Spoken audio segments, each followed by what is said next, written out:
Hello students. So in the previous lecture we were talking about the process of photosynthesis. ठीक है, so जितना भी photosynthesis का process था we have gone through it. Okay, I hope आपने lectures अच्छे से देख लिए और आपको अच्छे से photosynthesis समझ में आ गया है. So now in this lecture we are going to start with the new chapter and that is going to be the respiration. ठीक है, मतलब photosynthesis में क्या क्या plants ने खाना बनाया. ठीक है, अब respiration में क्या होगा, जो खाना बनाया उसमें से एनर्जी निकालने के प्रोसेस को क्या कहा जाता है, रेस्पिरेशन कहा जाता है. The process of taking out energy from the food is known as respiration. आपने 10th स्टैंडर्ड में रेस्पिरेशन पढ़ा था, एरोबिक रेस्पिरेशन, तो उसी रेस्पिरेशन को अपन पढ़ने वाले हैं. सो यहाँ पे जो चैप्टर का नाम है that is respiration in plants, but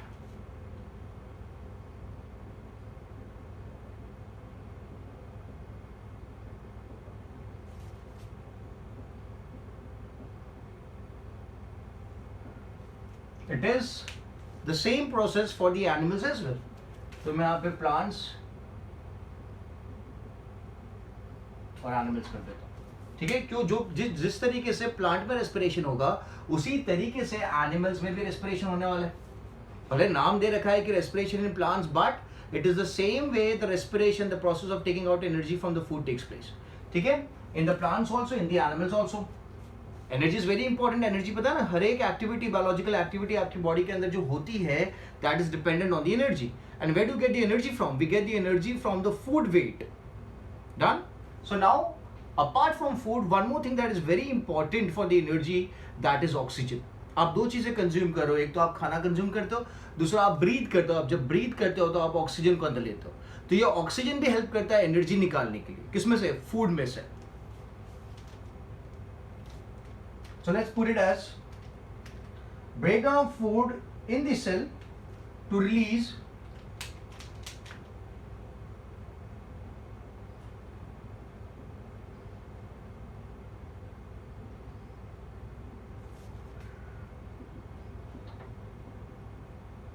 in the cell to release, क्या रिलीज करना खाने में से? To release the energy, and this energy is trapped and this energy is trapped in the form of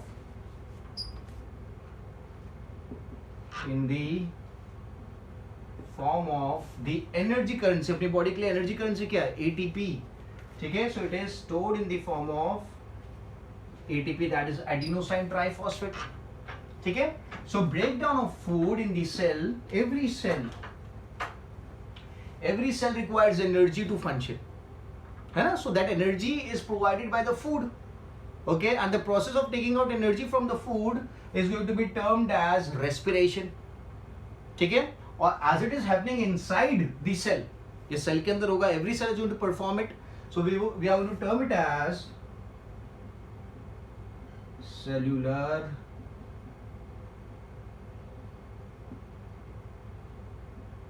respiration. We are going to term it as cellular respiration. That is breakdown of food in the cell to release energy. Digestion तो आप पढ़ चुके हो, 10th standard में digestion पढ़ा था. Digestion का क्या काम था कि जो कॉम्प्लेक्स फूड था, डाइजेशन का काम था कॉम्प्लेक्स फूड. आपने पिज्जा खा लिया, ओके, आपने बर्गर खा लिया, तो that is a complex food. उसको कन्वर्ट करना किस में?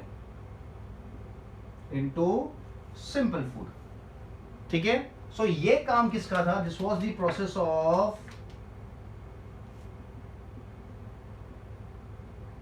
डाइजेशन, जो आप 10th स्टैंडर्ड में पढ़ चुके हो, 11th में भी पढ़ोगे डिटेल में. ठीक है, अब इस सिंपल फूड से, सिंपल फूड में तो कन्वर्ट कर दिया, अब क्यों कन्वर्ट किया सिंपल फूड में? So that the energy can be taken out.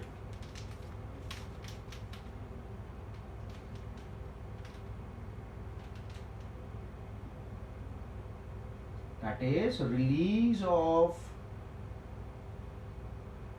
energy. Release of energy.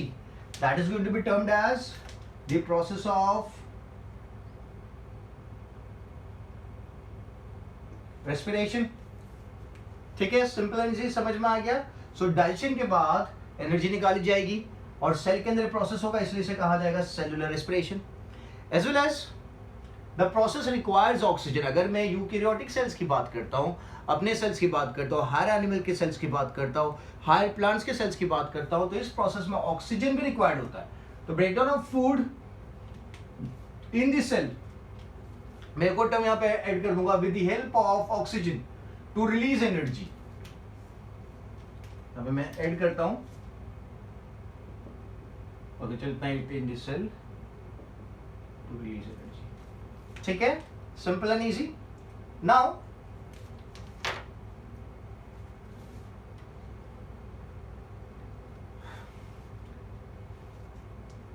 जो ग्लूकोज है ना, glucose is a carbohydrate, okay, and it is maximally used for the formation of energy.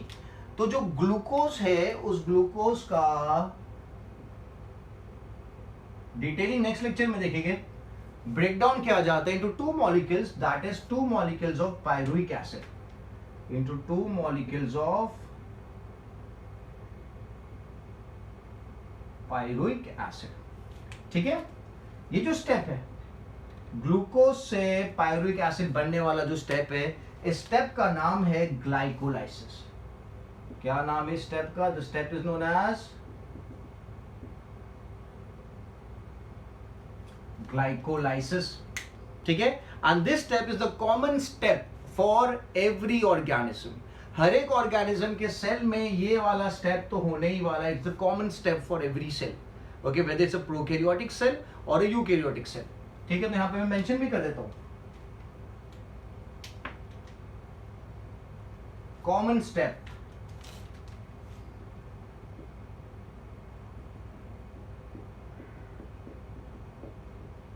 और prokaryotes and eukaryotes. Common step for prokaryotes and eukaryotes, that is glycolysis। मतलब prokaryotes में भी होगा और eukaryotes मतलब अपने सेल के अंदर भी होगा। अब इसके बाद क्या है? इसके बाद it can be divided into two parts। अगर जो पायरुविक एसिड है, इसको फर्दर प्रोसेस किया जाता है, इसको फर्दर ब्रेक किया जाता है इन presence of oxygen. Pyruvic acid का फर्दर प्रोसेसिंग अगर किया जाता है इन presence of oxygen,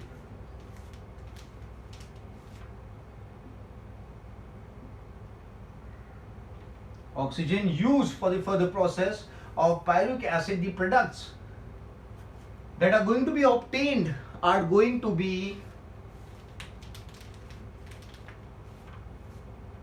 carbon dioxide, metabolic water, and what? And the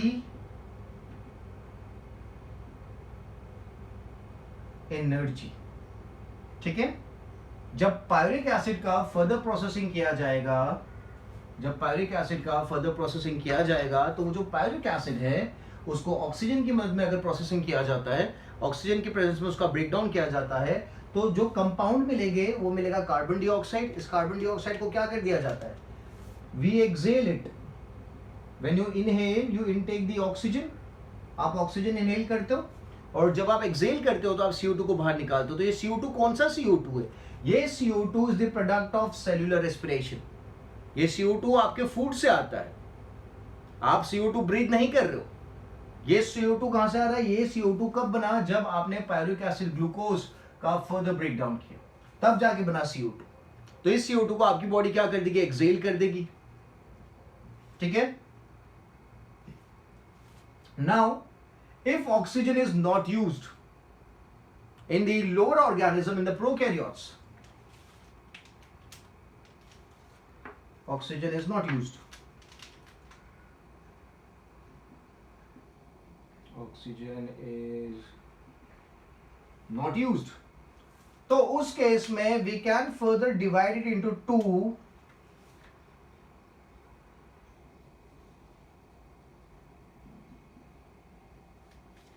if it is taking place in a prokaryotic cell, if it is taking place in a prokaryotic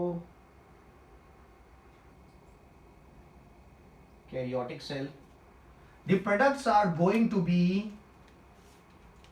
alcohol, CO2 and energy. The products are going to be alcohol, CO2 and energy if it's taking place in the prokaryotic cell.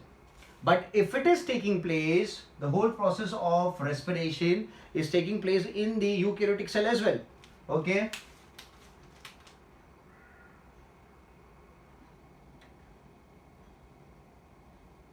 Eukaryotic cell. ठीक है. And to be more specific मैं नाम लिखता हूं उसका, जो cell की मैं बात कर रहा हूं उसका मैं नाम लिखूंगा मसल सेल. अगर मसल सेल में होता है ये प्रोसेस, मसल सेल अपनी बॉडी का जो मसल सेल है तो यूकैरियोटिक सेल हो गया, तो वहां पे अगर ऑक्सीजन यूज करे बिना रेस्पिरेशन किया जाता है तो जो प्रोडक्ट्स है वो प्रोडक्ट्स क्या मिलेंगे? The products are going to be lactic acid plus energy. Lactic acid plus energy. ठीक है. तो ये भी कौन सा सेल है? ये भी यूकैरियोटिक सेल है. यहां पे भी लिख देते हैं अपन, this is eukaryotic cell.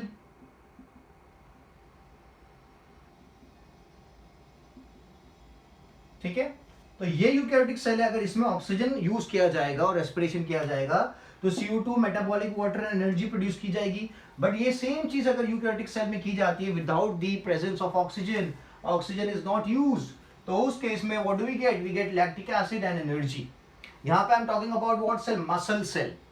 10th standard में भी आपने पढ़ा था, अगर आप कोई स्ट्रेनस एक्टिविटी करते हो तो आपकी बॉडी क्या हो जाती है? आपके मसल्स फ्रीज हो जाते हैं.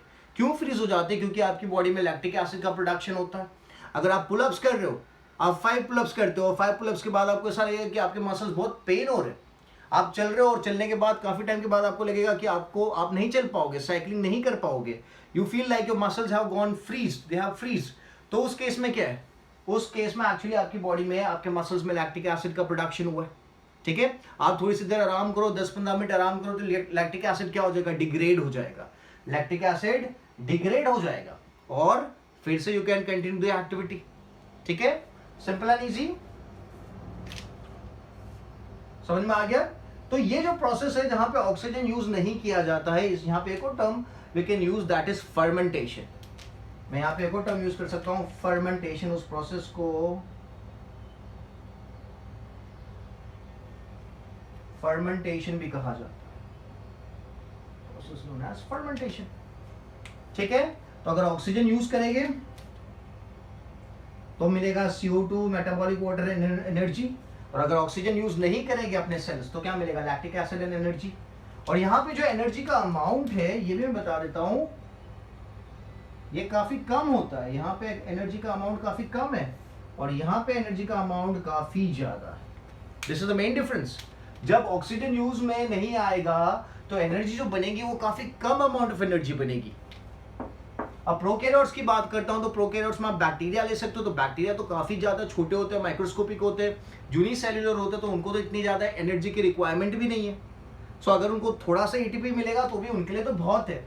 बट अपने लिए we require a tremendous amount of energy. We require tremendous amount of energy. इसलिए we use oxygen and in presence of oxygen we produce energy so that we get huge amount of energy. But अगर oxygen नहीं है तो energy का proportion क्या हो जाएगा? कम हो जाएगा. ठीक है. समझ में आ गया? नाउ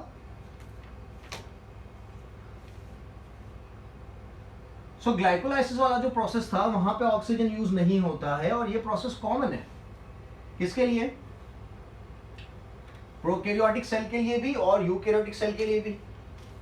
नाउ सेल के अंदर एरोबिक रेस्पिरेशन कहां होता है? एरोबिक रेस्पिरेशन में काफी सारे स्टेप्स है. तो अगर मैं एरोबिक रेस्पिरेशन की बात करूं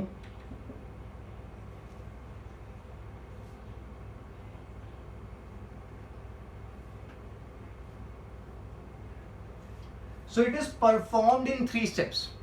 एरोबिक रेस्पिरेशन वो 3 स्टेप में परफॉर्म किया जाता है. फर्स्ट स्टेप तो मैंने यहां पे दिखा दिया, जिसका नाम अपन ने क्या लिखा था? First step is termed as glycolysis, which is a common step. दोनों में, प्रोकैरियोट्स में, यूकैरियोट्स में भी होने वाला है. जो सेकंड स्टेप है that is known as Krebs cycle. That is known as Krebs cycle. And the third step, that is known as the electron transport system, or it can also be termed as oxidative, क्योंकि compounds का यहाँ पे क्या होता है, oxidation होता है, also termed as oxidative phosphorylation. So there is glycolysis, Krebs cycle, ETS, oxidative phosphorylation. So if I talk about कि यार प्रोकैरियोट्स में ये कहाँ परफॉर्म होगा, if I talk about the prokaryotic cell, तो प्रोकैरियोटिक सेल्स में ये 3 स्टेप हो गए. एरोबिक रेस्पिरेशन की आप बात करोगे तो 3 स्टेप्स होने चाहिए. तो glycolysis that is going to be performed in the cytoplasm. तो यूकैरियोट्स में भी ये चीज तो साइटोप्लाज्म में ही होने वाली है. ठीक है. क्रेब्स साइकिल कहां होगा, आपको पता होना चाहिए कि प्रोकैरियोटिक सेल इतना ज्यादा डेवलप नहीं होता है. तो क्रेब्स साइकिल की अगर मैं बात करता हूं तो क्रेब्स साइकिल होता है माइटोकॉन्ड्रिया के अंदर. माइटोकॉन्ड्रिया में जो मैट्रिक्स पोर्शन होता है वहां पे क्रेब्स साइकिल होता है. तो यहां पे मैं लिख देता हूं matrix of mitochondria.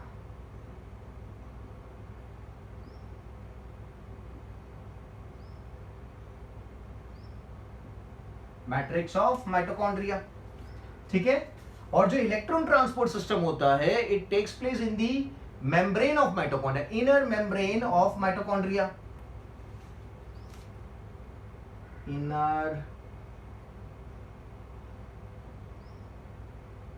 mitochondrial membrane. It takes place in the inner mitochondrial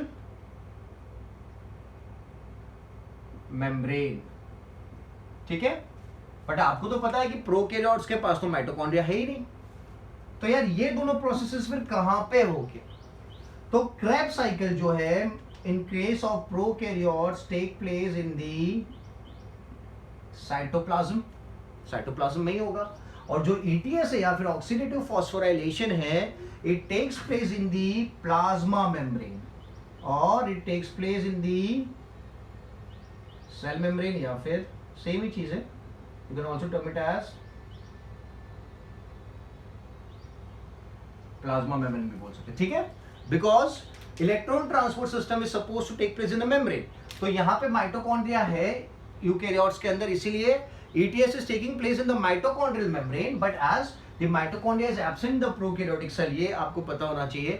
इसीलिए यहाँ पे जो इलेक्ट्रॉन ट्रांसपोर्ट सिस्टम है that is taking place in the cell membrane या फिर the plasma membrane. ठीक है. क्रेब्स साइकिल भी साइटोप्लाज्म में है और ग्लाइकोलाइसिस तो साइटोप्लाज्म में है. तो कॉमन है दोनों के लिए. बट डिफरेंस कहां पे आ रहा है, इन दोनों प्रोसेस में डिफरेंस आ रहा है. ठीक है. तो ये चीज आपको याद रखनी पड़ेगी. डन. नाउ ग्लाइकोलाइसिस अपन देखेंगे डिटेल में, but that is going to be in the next lecture. But glycolysis जो है उसमें देयर आर 10 स्टेप्स. खाली मैं आपको बता देता हूं अभी.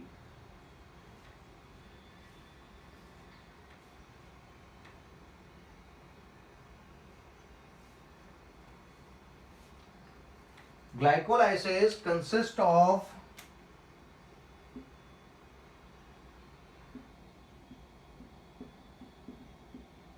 10 steps. कितने स्टेप्स है, 10 स्टेप्स है. उसमें 1 to 5 स्टेप्स जो है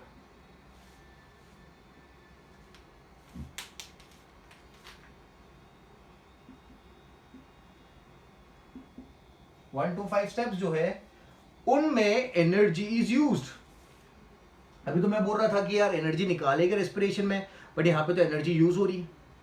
ठीक है. आपको पता होगा कि जब आप कोई चीज में पैसे इन्वेस्ट करते हैं, when you invest some money okay in particular thing, तो क्या होगा, फर्स्ट तो आपको इन्वेस्टमेंट करना पड़ेगा. You need to put some money in, तब जाके आपको बाद में रिटर्न्स मिलेंगे. This is the basic idea. You have to invest something to get the return. तो यहां पे भी क्या, what do I want in return, I want more ATP. तो मोर एटीपी के लिए थोड़े बहुत एटीपीज मेरे को इन्वेस्ट करने पड़ेंगे. सो 1 to 5 स्टेप्स में क्या होता है,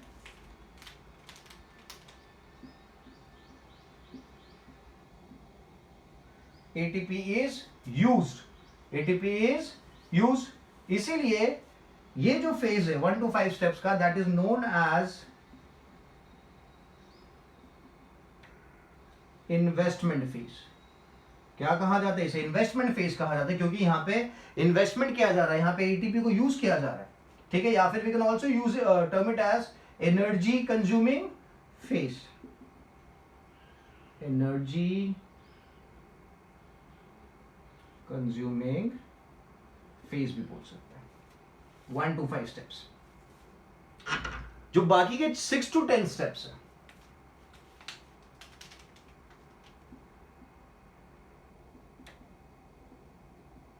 जो बाकी के 6 to 10 स्टेप्स है उसमें क्या है? उसमें there is ATP produced, there is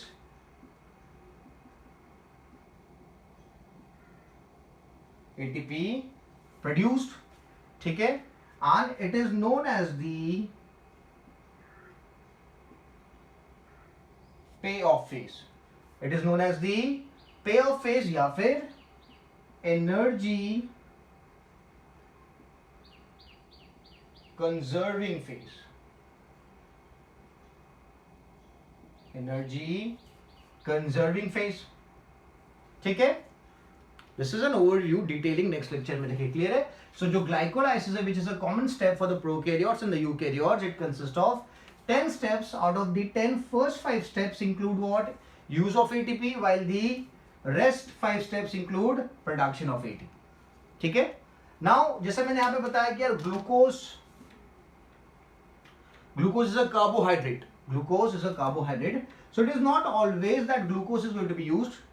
आप खाली ग्लूकोज या कार्बोहाइड्रेट कंज्यूम नहीं करते हो, आप फैट्स कंज्यूम करते हो, आप प्रोटीन्स कंज्यूम करते हो, आप काफी सारी चीजें कंज्यूम करते हो। तो ये जो कार्बोहाइड्रेट से, फैट से, प्रोटीन से, ऑर्गेनिक एसिड से,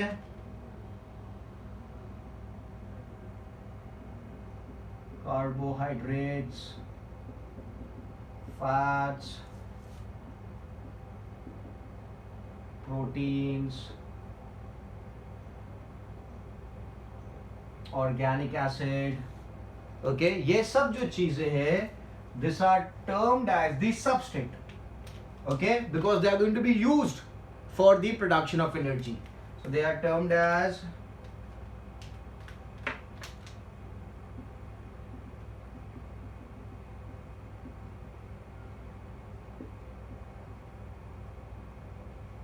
respiratory substrate. Why respiratory substrate? Because they are going to be used. They are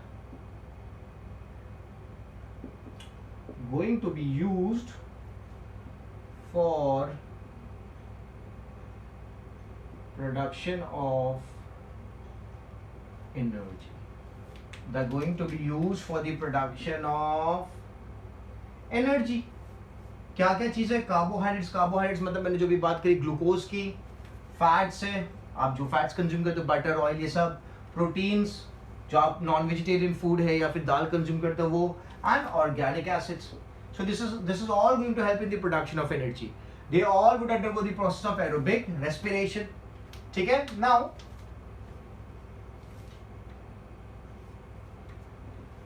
if I talk about respiration,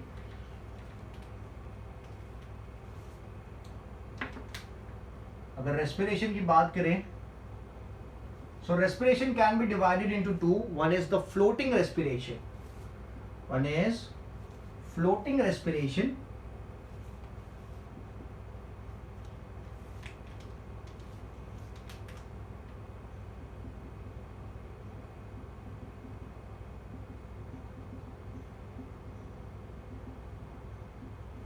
another is protoplasmic respiration, floating and protoplasmic respiration, ठीक है। So if I talk about the floating respiration, इस respiration में क्या use किया जाता है? यहां पे कार्बोहाइड्रेट्स और फैट्स आर यूज्ड, कार्ब्स और fats are used to produce energy. और ये कार्बोफैट्स कौन से कार्बोफैट्स है? दे आर स्टोर्ड, जो सेल के अंदर स्टोर्ड है ना, carbs and fats are used for production of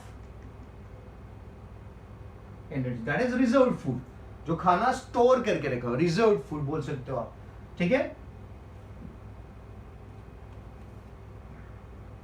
protoplasmic respiration में क्या होता है, यहां पे प्रोटीन्स को यूज किया जाता है। अब normally when you talk about proteins, proteins are not stored in each and every cell. Plant का हर एक सेल प्रोटीन स्टोर नहीं करता है। Some of the cells like the cells may be in the seeds, they store protein, ठीक है। तो protein तो सब सेल में अवेलेबल नहीं है, खाली वही सेल्स में अवेलेबल है जैसे कि सीड्स है वहां पे अवेलेबल। तो उस केस में क्या किया जाएगा, तो सेल के पास जो खुद का प्रोटीन है, cellular protein, okay, stored protein नहीं, सेल्यूलर प्रोटीन, यहाँ पे क्या है, स्टोर्ड कार्बोहाइड्रेट्स एंड फैट्स है, ठीक है। अब because there is no availability of protein with the cell, not all the cells of the plant would consist of protein. मैं आप लिखता हूं, यहां पे क्या यूज किया जाएगा, प्रोटीन, ठीक है। अब यहां पे मैं लिख रहा हूं, not all the cells consist of stored protein. हर एक सेल स्टोर्ड के पास स्टोर्ड प्रोटीन नहीं होता, तो उस केस में क्या करेंगे, the cell would use its own proteins. The own protein is termed as cellular protein is being used। किसे यूज किया जाता है, सेल्यूलर प्रोटीन को यूज में किया जाता है। तो अगर स्टोर्ड प्रोटीन अवेलेबल नहीं है सेल के पास और सेल खुद के प्रोटीन यूज कर रहा है, अब आपको पता है कि प्रोटीन तो सेल के स्ट्रक्चर्स में है, सेल की मेम्ब्रेन में है, काफी सारी जगहों पे प्रोटीन्स काम में आने वाला सेल को। बट अगर सेल उस प्रोटीन को, सेलुलर प्रोटीन को यूज करता है एनर्जी प्रोडक्शन के लिए, तो अब क्या होगा, सेल का खुद का स्ट्रक्चर डिस्टर्ब हो जाएगा, सेल की मेटाबॉलिक एक्टिविटीज क्या हो जाएगी, डिस्टर्ब हो जाएगी।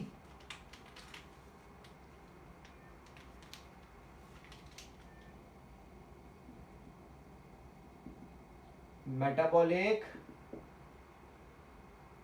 Mechanism of cell is disturbed. Metabolic mechanism of cell is disturbed and this would lead to the death of the cell. क्या होगा,